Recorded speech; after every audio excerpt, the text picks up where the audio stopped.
Deputy Mayor, nice to talk to you. Thank you so much for inviting me. You have a beautiful city, by the way. Isn't it wonderful? It is absolutely gorgeous. But, you know, so much in the short time that I've been here has surprised me. The first night we were here, a missile was fired from Syria into Israel, not near here, of course. And then today we learn of the operation in the West Bank, and there are several Palestinians killed, 10 airstrikes. You know, is this common? Well, as the person in charge of tourism for the city of Jerusalem, I have to say no, because the truth is we're living here in Jerusalem, for example, is one of the safest capital cities in the world. So we have now and again an incident, but by and large, it's kind of a safe city. Is it common that Israel gets rockets from hostile terrorist groups? Unfortunately, we have a mini war once a year, mainly from Gaza. What's new was that a rocket was launched from the West Bank and from Syria. Those things are new and very, very troubling indeed. And it just attests to the fact that there's chaos, mayhem. There are terrorist groups being armed by Iran that are constantly looking to destroy Israel, to kill civilians. And this, unfortunately, is a reality that we've been living in since before the beginning of the establishment of the State of Israel. All right, you say they're here for the tourism. I felt completely safe in the old city. No, totally safe. I've been to Israel before. I've never felt unsafe in Jerusalem, although I did notice this time in the old city all the cameras. Yes. I saw two young men who were in shirts and cutoffs who looked like someone I'd seen in a mall back home who were carrying M16s. They were off duty, you know. So I mean, I did feel the presence of authority in the old city. I didn't feel unsafe. Good. But I did feel, you know, I did see the cameras, and you know, I wish it were different. We all do. There's 360 cameras in a square kilometer.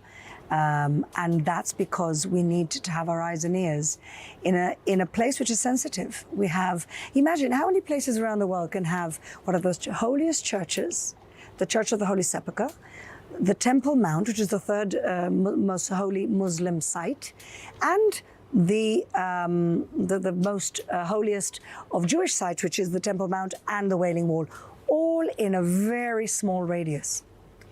Let me talk about the West Bank, though. Did you have any idea that this operation, I know the word was that some operation would occur sometime, but did you know it would be this magnitude? Well, the thing is that this has been building up for a while. What you have, unfortunately, is a Palestinian Authority which has kind of lost control of its own security. I would say wantonly, because instead of taking all the hundreds of millions of dollars in aid that the whole world has been giving the Palestinian Authority for years and years and years, creating an ecosystem for economic development, creating opportunity, building hospitals, building schools. They've been spending their money in corruption, in giving themselves contracts, in buying private jets, and building themselves castles.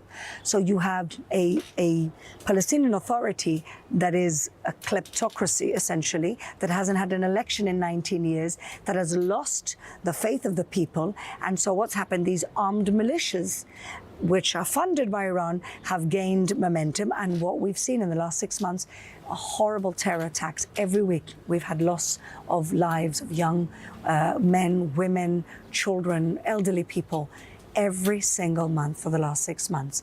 And so it builds up to the point that we have to go and clean up and do the job that the Palestinian Authority is incapable or unwilling to do. Is that going to happen, though? This happened in Jenin, about 94 miles away. I Googled it. It's 94 miles from here. When I saw, you know, the action, naturally I Googled it to see how far I was from it.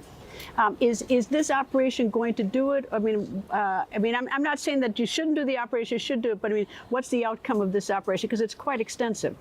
Well, the thing is that in the last few decades, when we've realized that we really don't have a partner for peace, when we have an Oslo agreement that, you know, did not go anywhere because the Palestinian Authority at the time, Arafat, decided to go into an intifada instead of accepting peace, what we have is conflict management.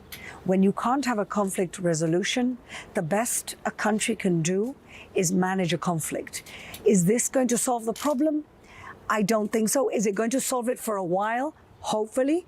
But this is why we have a war in Gaza once a year. It's ridiculous. Once a year, we have a 2, 3, 4-day war. It's becoming shorter, actually, because that's how we can create a little bit of stability, get rid of weaponry, find some more tunnels, blow them up, and push them back. Are we resolving it? We're not. Can we resolve it? At the moment, with this current leadership, I wish it was different, but we can't. And so the only thing we can do is manage and do damage limitation. What is it? So leadership is how you see this. The problem is leadership. Absolutely. I mean, does the leadership ever change? I mean, I actually thought when Arafat died, I thought that the next generation would have a sort of fresh look at this. But I mean, this isn't a fresh look. This is the same as when Arafat was in power. Unfortunately, the second generation or the next generation can't have a different look because of two reasons. Mainly, the media remains completely insightful, anti-Semitic, and selling in Israel, the media. No, in the Palestinian Authority. Okay, all right. So and the Arab world, to a large extent, even with countries like Jordan and Egypt that we've had peace with for decades, the media remains very, very biased. So let's start with the media. And when I'm talking bias, I'm not talking about a political slant.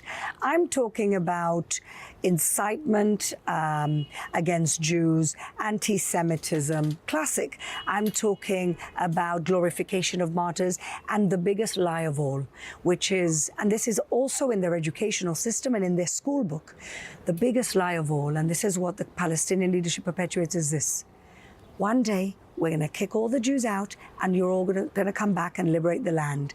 This is everywhere. This is so pervasive everywhere that people actually believe that they're building up to one day having the destruction of the state of Israel. It's the obsession with the right of return. And the right of return means something very simple. One day everybody's going to come back and we're going to kick the Jews out and we're going to throw them to the sea. They're very graphic about where they want to put us. And so this is the pervasive lie that we see in the media, in the school textbooks. Then what do you want? All of this is taking us further away from peace, not closer to peace. And until that changes, nothing's going to change. Things will get worse. Deputy Mayor, thank you very much. Nice talking to you. Thank you so much, Greta. Thank you for being here. And good luck. Thank you.